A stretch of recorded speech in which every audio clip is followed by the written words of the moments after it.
الحمدللہ وکفا وسلام علی عبادہ الذین اصطفیٰ اما بعد فاعوذ باللہ من الشیطان الرجیم بسم اللہ الرحمن الرحیم سورہ یاسین مکیہ، یہ سورہ یاسین ہے اور مکی صورت ہے جس میں 5 رکوع اور 83 آیات ہیں۔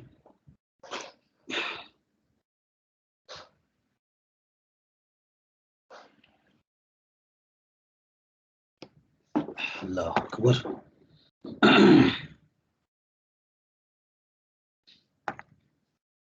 سورہ یاسین کا جو بنیادی مضمون ہے وہ اللہ تعالیٰ کی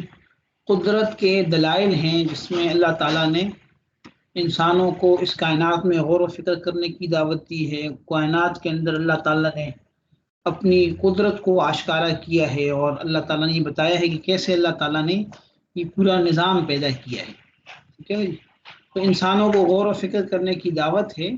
اور ظاہر ہے یہ چیز انسان کو عقیدے توحید کی طرف، وراثت کے اعتقاد کی طرف لے کے جاتی ہے۔ اور اس صورت کے اندر کچھ یعنی داعین کا ذکر ہے کہ جنہوں نے حق کی دعوت دی لوگوں کو، اپنی قوم کو، تو انہوں نے اس کو جھٹلایا۔ ٹھیک ہے نا، یہ داعین کون تھے، یہ دعوت دینے والے کون تھے، یہ انبیاء تھے یا انبیاء کے پیروکار تھے، کون تھے، اس کے بارے میں قرآن کریم خاموش ہے۔ اور اگرچہ مفسرین نے مختلف اس کے بارے میں اقوال اختیار کیے ہیں، لیکن بنیادی طور پر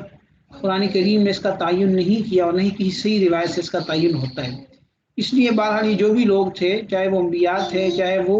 انبیاء کی دعوت کو لے کے چلنے والے وہ لوگ تھے، جو نیک لوگ تھے، جو امر بالمعروف و نہی عن المنکر کر رہے تھے، ان کے لیے اللہ تعالیٰ نے انجام خیر کا تذکرہ فرمایا ہے، اور جو ان کی بات ماننے والے نہیں تھے ان کے لیے انجام بد کا تذکرہ فرمایا ہے۔ ٹھیک ہے نا بچے؟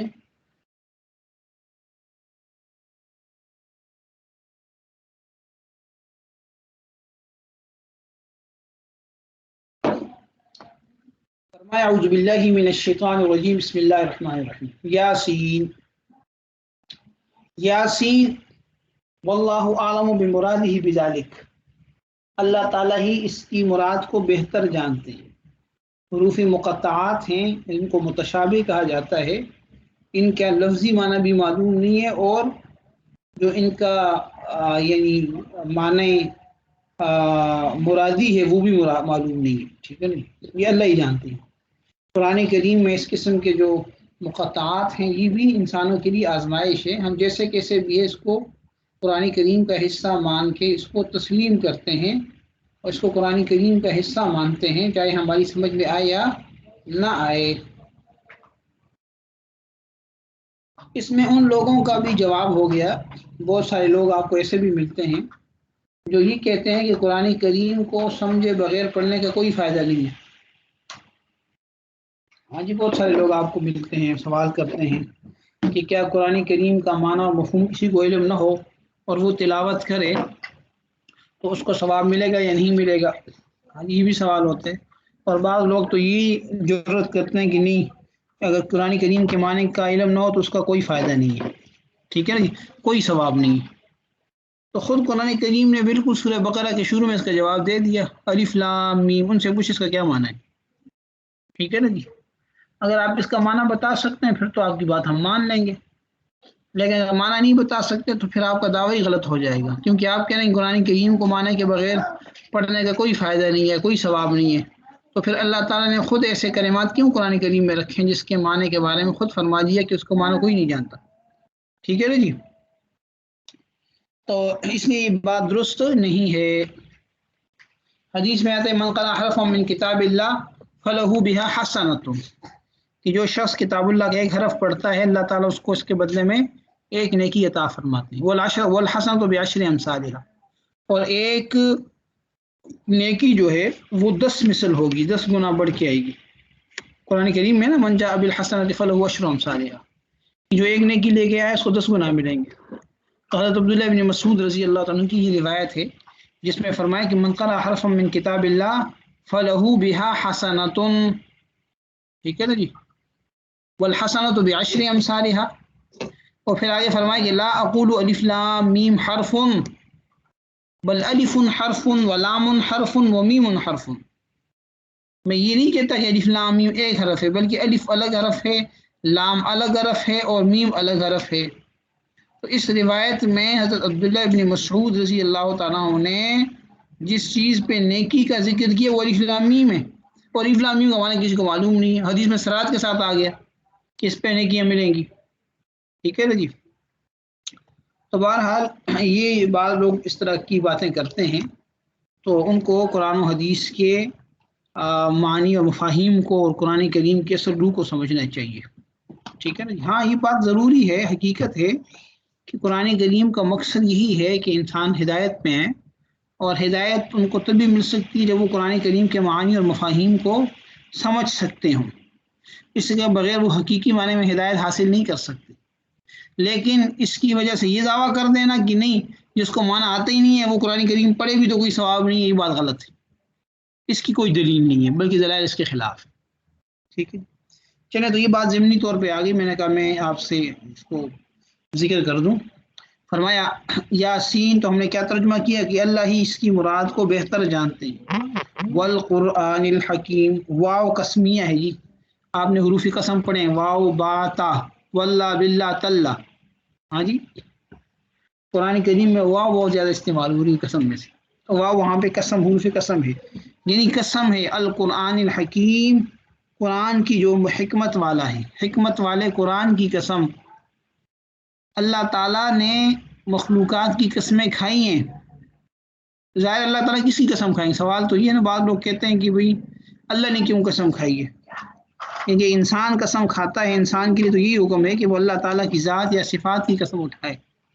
کسی دوسری تیسری چیز کی قسم نہ اٹھائے۔ رسول کی قسم اٹھانا، ماں باپ کی قسم اٹھانا یہ ٹھیک نہیں ہے، قسم کسی بڑی عظمت والی چیز کی اٹھائی جاتی ہے، ٹھیک ہے جی۔ تو اللہ تعالیٰ اگر قسم اٹھائیں گے تو اب سوال یہ کس کی اٹھائیں؟ اللہ سے تو بڑا کوئی بھی نہیں ہے نا، انسانوں کو تو اللہ نے بات سمجھانی ہے، تو اسی لیے اللہ تعالیٰ نے جو مقدس چیزیں ہیں، جو عظمت والی چیزیں ہیں اس کی قسمیں اٹھائی ہیں، کیونکہ اللہ تعالیٰ جو ہے انسانوں سے کلام فرما رہے ہیں، ٹھیک ہے نا جی۔ تو یہ کلام اس انداز سے اللہ تعالیٰ نے فرمایا ہے کہ انسان کو یہ محسوس ہی نہ ہو کہ ان سے کون بات کر رہا ہے، ٹھیک ہے نا جی۔ یعنی جیسے عام فہم بات ہوتی ہے، انسان لوگ آپس میں بات چیت کرتے ہیں، اللہ تعالیٰ نے اسی انداز سے قرآن کریم کے جو آیات ہیں یا قرآن کریم کے جو معانی ہیں ان مخلوقات تک پہنچائی ہیں، ٹھیک ہے، انسانوں کی نفسیات کو سمجھ کے اللہ تعالیٰ نے کلام فرمایا ہے۔ تو اسی لیے یہ یہاں پہ اللہ تعالیٰ نے انسانوں کو یعنی ملحوظ رکھتے ہوئے قرآن کریم کی آیات میں اس قسم کی قسمیں اٹھائی ہیں، اور جس چیز کی قسم اٹھائی وہ عظمت والی ہے، اور اللہ تعالیٰ سے بڑھ کے عظمت والی کوئی چیز ہو ہی نہیں سکتی، لہٰذا یا تو یہ کہا جائے کہ اللہ تعالیٰ قسم ہی نہ اٹھائیں، ٹھیک ہے نا، یا یہ کہا جا سکتا ہے کہ قسم اٹھائیں لیکن کسی عظیم چیز کی، ظاہر ہے عظیم چیز جتنی بھی عظیم ہو وہ اللہ تعالیٰ سے تو عظیم نہیں ہے، اس لیے انسانوں کے لیے جو چیز عظیم ہے اللہ تعالیٰ نے ان چیزوں کی قسمیں دی۔ والقرآن الحکیم، قسم ہے حکمت والے قرآن کی، انکا بے شک تو، انکا بے شک تو یعنی نبی علیہ الصلوۃ والسلام کو خطاب ہے، لمن المرسلین، اب اللہ تعالیٰ تو کہہ سکتے ہیں نا، ہم نہیں کہہ سکتے، ہاں جی، ہم تو کسی کو ادب میں نہیں کہہ سکتے، لیکن اللہ تعالیٰ تو کہہ سکتے ہیں نا، انکا بے شک تو، یا بے شک آپ، اپنے انداز سے ہم ترجمہ کر لیں گے، کیونکہ آپ کا لفظ جو ہے جمع کے لیے بھی استعمال ہوتا ہے نا، تو شبہ ہو جاتا ہے، اس لیے ہم چونکہ سیکھ رہے ہیں اس لیے میں لفظی طور پہ ترجمے پہ زیادہ فوکس کر رہا ہوں۔ انکا کہ بے شک آپ، بے شک تم، لمن المرسلین، لمن المرسلین رسولوں میں سے ہو، رسولوں میں سے یعنی من المرسلین، لام تاکید کی کہ البتہ آپ رسولوں میں سے ہیں، یعنی جیسے پہلے انبیاء کرام آئے اسی طرح آپ بھی انہی میں سے ہیں، آپ بھی اسی سلسلے کی ایک کڑی ہیں، علی صراط مستقیم، سیدھے راستے پر ہیں، ایسے رسول ہیں مرسلین میں سے اور سیدھے راستے پر ہیں۔ تنزیل العزیز الرحیم، تنزیلہ نازل کردہ ہے، تنزیل یہ مصدر ہے، اور مصدر کبھی فاعل کے معنی میں ہوتا ہے کبھی مفعول کے معنی میں ہوتا ہے، تو تنزیل یہاں منزل کے معنی میں ہے، یعنی نازل کی کردہ ہے، نازل کیا گیا ہے، کس کا؟ العزیز الرحیم، یعنی اس عزیز کا، اس غالب کا جو رحم کرنے والا ہے، یعنی رحم کرنے والی غالب ذات کی جانب سے نازل کی ہوئی کتاب ہے، ٹھیک ہے نا جی۔ تو یہاں پہ اب اضافت جو ہے بمانے من کی لے لی جائے، یعنی تنزیل من العزیز الرحیم، اس معنی، کیونکہ اضافت جو ہے وہ تین قسم کی ہے، کبھی من کے ساتھ، کبھی فی کے ساتھ، اور کبھی لام کے ساتھ. ٹھیک ہے، غلام زید اصل میں غلام لزید، ٹھیک ہے نا. یوم الجمعہ یوم، ٹھیک ہے نا جی. سمتو یوم الجمعہ کے اندر اضافت ہے یوم فی الجمعہ، ٹھیک ہے نا جی. اور یا خاتم فضت، اس میں خاتم و من فضت، تو یہاں پہ بھی تنزیل من العزیز الرحیم ہے، یعنی یہ کتاب نازل کرتا ہے زبردست مہربان کی جانب سے. لتنذر تاکہ آپ ڈرائیں، لتنذر واحد مذکر حاضر کا صیغہ ہے، لتنذر تاکہ تو ڈرائے قومن ایسی قوم کو، یہ موصوف ہے، ما انذر کہ نہیں ڈرایا گیا، آباؤہم ان کے آباء و اجداد کو، فہم غافلون، ٹھیک ہے، فہم غافلون بس وہ غفلت میں ہیں، یعنی آپ ایسے لوگوں کو ڈرائیں جن کے باپ دادا نہیں ڈرائے گئے تھے، تو اسی سے یہ بے خبر ہیں. ٹھیک ہے نا جی.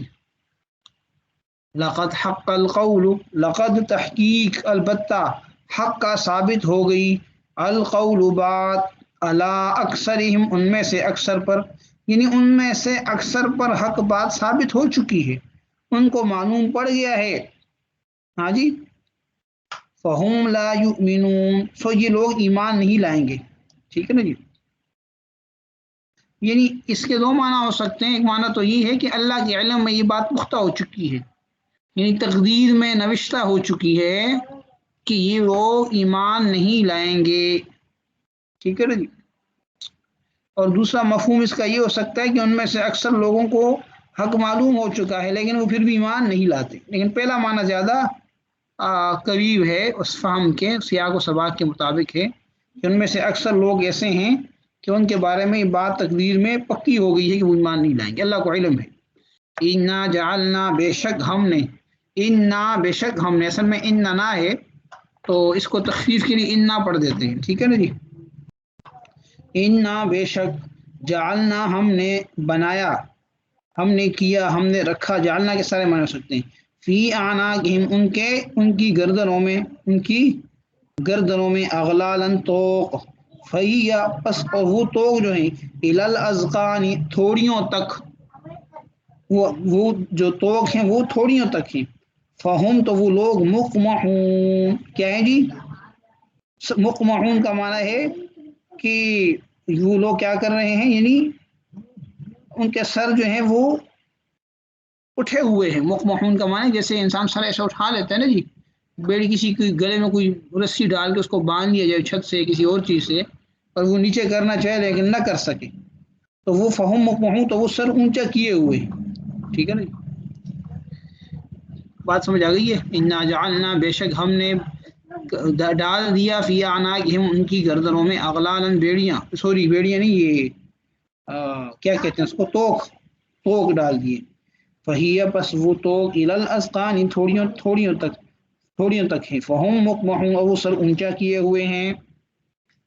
وجعلنا اور ہم نے کر دیا، من بین ایدیہم ان کے آگے سے، سدن ایک دیوار، اور من خلفہم اور ان کے پیچھے سے، سدن ایک دیوار، فاغشیناہم پھر ہم نے ان کو ڈھانپ لیا، فہم لا یبصرون پس وہ لوگ دیکھتے نہیں ہیں، یعنی ہم نے ایک آنکھ ان کے سامنے کر دی اور ایک آنکھ کے پیچھے کر دی. ٹھیک ہے نا. جس سے ہم نے کیا کر دیا، ہر طرف سے ان کو پردوں میں گھیر دیا ہے، سو وہ کچھ دیکھ نہیں رہے، حق ان کو کوئی سمجھ نہیں آ رہا. جیسے قرآن کریم میں شروع میں فرمایا کہ صم بکم عمی فہم لا یرجعون، اندھے بہرے گونگے ہیں اور وہ یعنی اب وہ ایمان نہیں لائیں گے، لوٹ کے نہیں آئیں گے دوبارہ راہ راست کی جانب. تو یہاں پہ بھی اللہ فرمایا کہ ان کے سامنے گوئے کی دیواریں بن گئی ہیں، ان کو کچھ نظر نہیں آ رہا. وَسَوَاءٌ عَلَيْهِمْ اور برابر ہے ان پر، انذرتہم کہ آپ ان کو ڈرائیں، آپ ان کو ڈرائیں، ام لم تنذرہم یا آپ ان کو نہ ڈرائیں، لا یؤمنون وہ ایمان نہیں لائیں گے، یعنی ان کے حق میں آپ کا ڈرانا یا نہ ڈرانا دونوں برابر، ایمان نہیں لائیں گے. انما تنذر، انما تنذر، انما حرف حصر ہے، یعنی نہیں ہے مگر یہی ہے، یعنی یہی بات یہی ہے کہ تنذر کہ تم ڈراتے ہو، من اس شخص کو، اتبع جو پیروی کرے، ذکر نصیحت کی، آپ تو ایسے شخص کو ڈرانے والے ہیں جو نصیحت کرے کس کی؟ الذکرہ، جو اتباع کرے نصیحت کی، وخشی الرحمن، وخشی اور ڈرے، الرحمن رحمان سے نہیں اللہ تعالیٰ سے، بالغیب بن دیکھے، اللہ کو دیکھے بغیر ہی ڈرے، فبشرہ پس آپ خوشخبری دے دیجئے، بمغفرت فبشرہ پس آپ خوشخبری دے دیجئے ہو اس شخص کو، جو کس کو؟ جو ذکر کی حق کی اتباع کرتا ہے اور رحمان سے بن دیکھے ڈرتا ہے، آپ اس کو خوشخبری دے دیں، بمغفرت بخشش کی، واجر کریم اور اچھے اجر کی، کہ اللہ کی جانب سے اس کو بڑا اچھا عوض ملے گا، بڑا اچھا بدلہ ملے گا۔ انا نحن نحیی الموتى، انا وہی بات آئی، اننا اصل میں، ٹھیک ہے نا، بے شک ہم نے، انا نحن بے شک ہم، نحیی زندہ کرتے ہیں، الموتى مردوں کو، الموتى مردوں کو ہم زندہ کرتے ہیں، ٹھیک ہے جی، میت کی جمع موتا، ونکتب اور ہم لکھتے ہیں، ما قدموا جو انہوں نے آگے بھیجا، یعنی جو اعمال انہوں نے کیے اور آگے بیچ دیے۔ ظاہر ہے جو انسان عمل کرتا ہے تو انسان کے اعمال اوپر کی طرف اٹھ کے جاتے ہیں، فرشتے اس کو لے کے جاتے ہیں، لکھ رہے ہیں، وآثاروا ما قدموا جو انہوں نے آگے بھیجا، وآثارہم اور ان کے آثار، ان کے آثار، ان کے نشانات، ان کے نشانات، یعنی نشانات سے مراد یہاں پہ وہ اعمال ہے جو وہ پیچھے چھوڑ جاتے ہیں۔ مثلا انسان بعض اعمال تو ساتھ لے جاتا ہے اور بعض نیکیاں پیچھے چھوڑ جاتا ہے، جیسے کسی کو علم سکھایا، جسے اولاد صالحہ چھوڑ دی یا صدقہ جاریہ چھوڑ دیا، تو وہ پیچھے رہ گیا، وہ بھی ان کے لیے اجر کا باعث ہے، ٹھیک ہے نا جی۔ تو وآثارہم اور ان کے اثر، وکل شیء اور ہر چیز، احصیناہ کہ ہم نے اس کو شمار کر رکھا ہے، فی امام مبین روشن کتاب کے اندر، لوح محفوظ کے اندر سب کچھ لکھا ہوا ہے، ہمیں سارا علم ہے، سب محفوظ ہے، کوئی پریشانی کی ضرورت نہیں ہے، نہ تو نیک آدمی پریشان ہو اور نہ بد آدمی خوش ہو، سب کچھ اللہ تعالیٰ کے سامنے ہے، کوئی بھی چیز اللہ تعالیٰ سے چھپی ہوئی نہیں ہے۔ وَاضْرِبْ لَهُمْ مَثَلًا أَصْحَابَ الْقَرْيَةِ اور آپ بیان کریں لہم ان لوگوں کے لیے، مثلا ایک مثال، اصحاب القریہ بستی والوں کی، اذ جاءها المرسلون کہ جب آئے ان کے پاس رسول، المرسلون یعنی رسول بھیجے ہوئے، فرشتے بھی ہو سکتے ہیں، بعض لوگوں نے اس کا فرشتوں سے ترجمہ کیے ہیں، اور بعض حضرات نے کہا کہ نہیں اس سے مراد انبیاء ہیں، اور بعض نے کہا کہ نہیں ویسے ہی انبیاء کے ماننے والے تھے، نیک لوگ تھے، ان کے پاس آئے، ان کو دعوت دینے لگے، ٹھیک ہے نا جی۔ بعض نے کے نام بھی ذکر کیے ہیں، لیکن بہرحال میں نے بتایا کہ ساری روایات ضعیف ہیں، ٹھیک ہے نا جی۔ اذ ارسلنا الیہم اثنین کہ جب ہم نے بھیجے ان کی طرف دو، فکذبوہما تو انہوں نے جھٹلایا ان دونوں کو، فعززنا تو ہم نے تقویت دی، ہم نے عززنا ہم نے قوت دی، مدد دی، بثالث تیسرے کے ساتھ، فقالوا تو انہوں نے کہا، انا بے شک ہم، الیکم تمہاری طرف، مرسلون بھیجے گئے ہیں، ہم تمہاری طرف بھیجے گئے ہیں، ٹھیک ہے نا جی۔ یہ دیکھیں ذرا یہاں یہ 5 نمبر پہ لکھا ہے کہ قرآن کریم نے نہ اس بستی کا نام ذکر فرمایا ہے اور نہ ان رسولوں کا جو اس بستی میں بھیجے گئے تھے۔ بعض روایات میں کہا گیا کہ بستی شام کا مشہور شہر انطاکیہ تھی، لیکن نہ تو یہ روایتیں مضبوط ہیں اور نہ تاریخی قرائن سے اس کی تصدیق ہوتی ہے۔ دوسری طرف رسول کا لفظ عربی زبان میں ہر اس شخص کے لیے بولا جاتا ہے جو کسی کا پیغام لے کر دوسرے کے پاس جائے، لیکن قرآن کریم میں زیادہ تر یہ لفظ اللہ تعالیٰ کے بھیجے ہوئے پیغمبروں کے لیے استعمال ہوا ہے، اسی لیے ظاہر یہی ہے کہ یہ حضرات انبیاء کرام تھے، اور بعض روایتوں میں ان کے نام بھی صادق، صدوق اور شلوم یا شمعون بتائے گئے ہیں، لیکن یہ روایات بھی زیادہ مضبوط نہیں، اور بعض مفسرین کا خیال ہے کہ یہ حضرات انبیاء نہیں تھے بلکہ حضرت عیسیٰ علیہ السلام کے شاگرد تھے، جنہیں حضرت عیسیٰ علیہ السلام نے ہی اس بستی میں تبلیغ کے لیے بھیجا تھا، اور مرسلون کا لفظ اپنے لغوی معنی میں استعمال ہوا ہے، لیکن چونکہ یہاں اللہ تعالیٰ نے انہیں بھیجنے کی نسبت اپنی طرف فرمائی، اس لیے ظاہر یہی ہے کہ یہ انبیاء کرام تھے۔ شروع میں 2 نبی بھیجے گئے، پھر ایک تیسرے پیغمبر بھی بھیجے گئے۔ بہرحال عبرت کا جو سبق قرآن کریم دینا چاہتا ہے وہ نہ بستی کے تعین پر موقوف ہے اور نہ پیغام لے جانے والوں کی شناخت پر، اس لیے اللہ تعالیٰ ان کے نام نہیں بتائے، لہٰذا ہم بھی ان کی کھوج میں پڑھنے ہمیں بھی ان کے کھوج میں پڑھنے کی ضرورت نہیں ہے۔ تو یہ آیات کے اندر جو ذکر کیا گیا ہے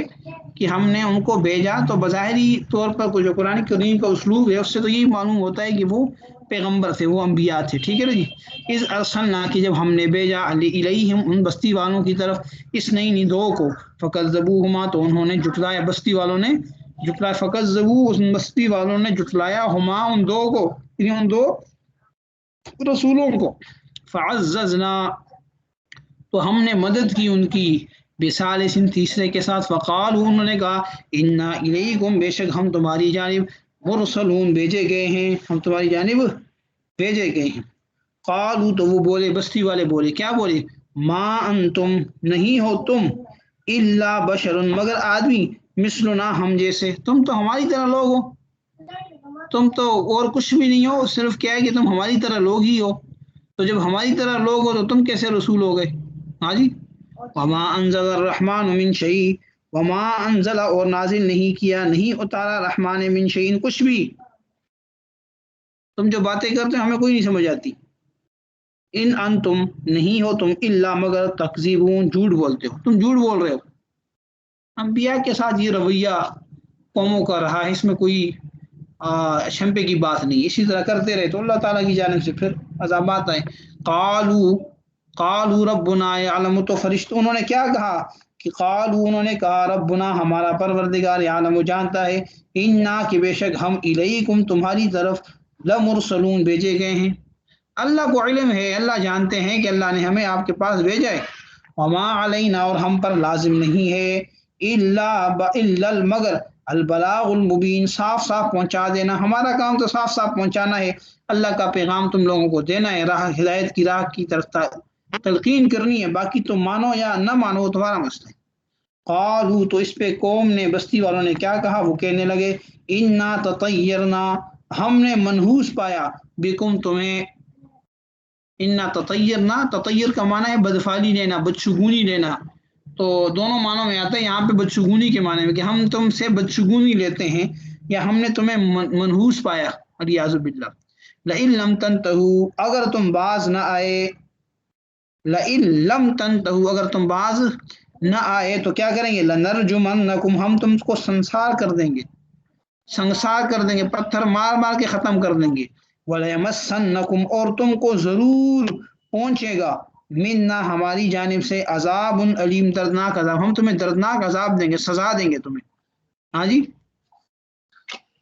اللہ اکبر۔ قالوا تو ان رسولوں نے کہا، قالوا ان رسولوں نے کہا، طائرکم معکم تمہاری نحوست تمہارے ساتھ ہے، تو تم نحوست لے رہے ہو، وہ تمہارے ساتھ لگی ہوئی ہے۔ اَإِن ذُكِّرْتُمْ کیا ذکرتم تم سمجھائے گئے ہو، یعنی تمہیں سمجھایا جائے اور اس کے باوجود بھی تم نہ مانو، تو نحوست تو تمہاری طرف تمہارے ساتھ لگی ہوئی ہے، ٹھیک ہے نا جی۔ طائرکم معکم تمہاری نحوست تمہارے ساتھ ہے، ان ذکرتم اگر تم کو نصیحت کی جائے، سمجھایا جائے، بل انتم قوم مسرفون بلکہ تم حد سے بڑھنے والی قوم ہو۔ وجاء من اقصى المدینۃ رجل یسعی وجاء اور آیا من اقصى المدینۃ شہر کے دوسرے سرے سے، اقصی کہتے ہیں کنارے سے، کہتے ہیں کہ ایک بڑئی تھا، لکڑی کا کام کرتا تھا، اس کا نام حبیب نجار بتایا گیا ہے،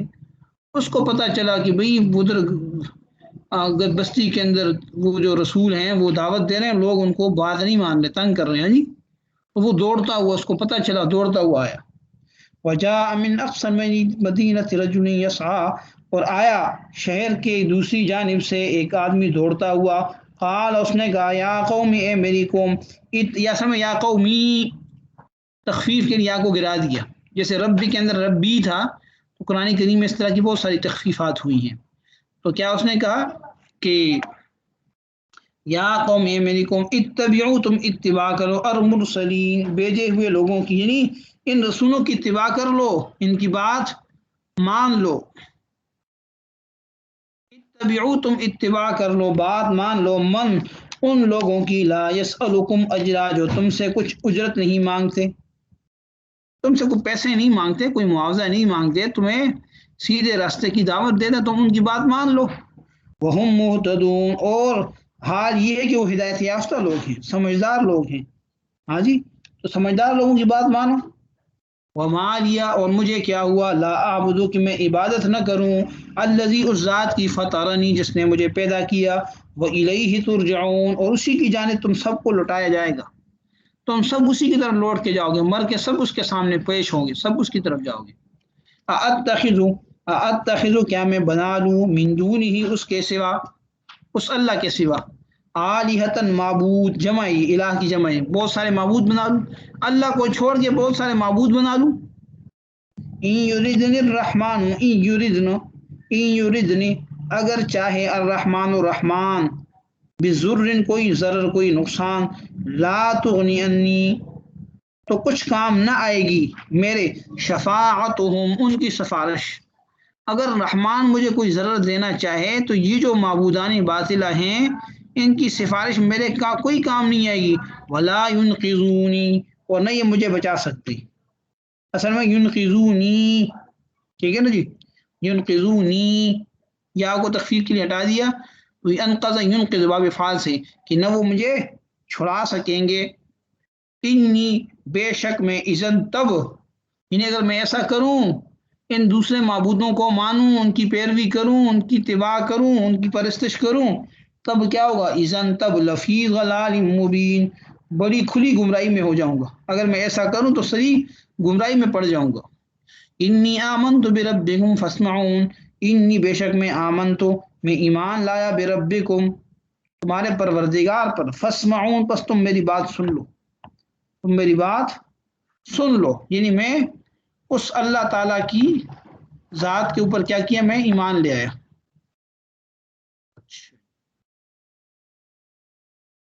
اللہ اکبر،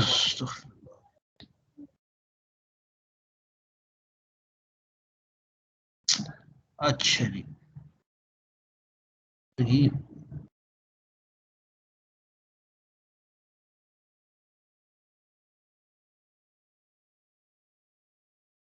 ہاں جی، انی آمن تو بے شک میں ایمان لایا بے ربکم تمہارے رب پر، فاسمعون پس تم سن لو۔ اب یہ کہنا تھا تو کہتے ہیں کہ لوگ قوم اس پہ ٹوٹ پڑی اور اس کو مار مار کے شہید کر دیا، لاتے مارے، گھونسے مارے، پتھر مارے، جو بھی ان کے ہاتھ میں کسی کے آئے اس کو مار دیا۔ اللہ تعالیٰ نے اس کو دنیا کے اندر ہی جنت کے مناظر دکھا دیے، ہاں جی، اب وہ مر رہا ہے،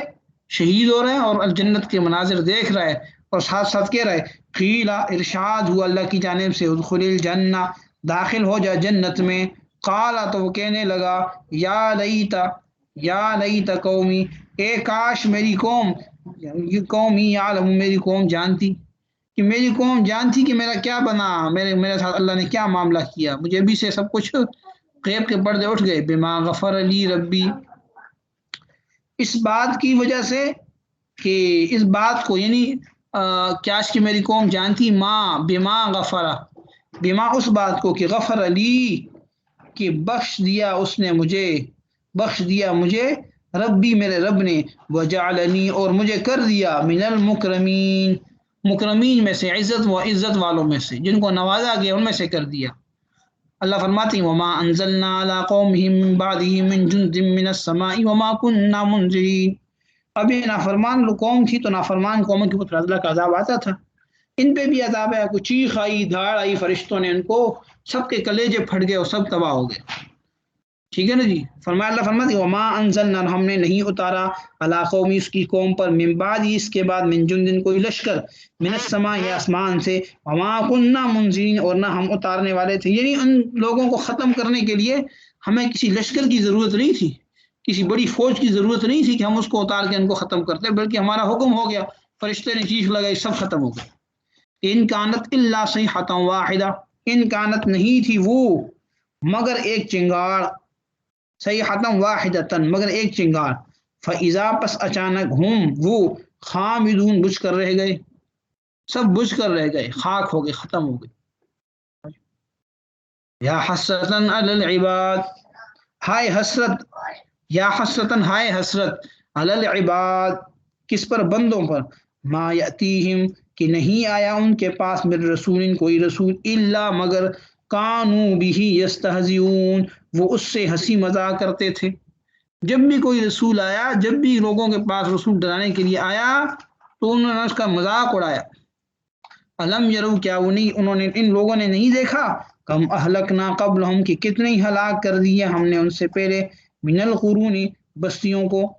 انہم اس وجہ سے انہم یہ کہ وہ الیہم لا یرجعون کہ وہ ان کی طرف لوٹ کر نہیں آئیں گے. ہم نے ایسے ہلاک کیا کہ دوبارہ ان کا نام و نشانی ختم ہو گیا, دوبارہ وہ آ کے نہیں بتا سکتے. خود یہ دیکھ لیں. وَإِن كُلٌّ لَمَّا جَمِيعٌ لَدَيْنَا مُحْضَرُونَ وَإِن اور نہیں ہے کل سب کے سب لما مگر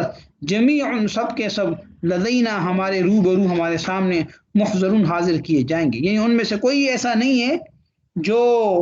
مجموعی طور پر ہمارے روبرو حاضر نہ کیا جائے, یعنی سب کے سب ہمارے سامنے حاضر کیے جائیں گے اور سب کے سب نے اپنا حساب اور عمل کا جواب دینا ہے. ھذا هو المرام واللہ اعلم بحقیقت الکلام. جی میرے خیال میں اس میں کوئی بہت زیادہ تشریح نہیں.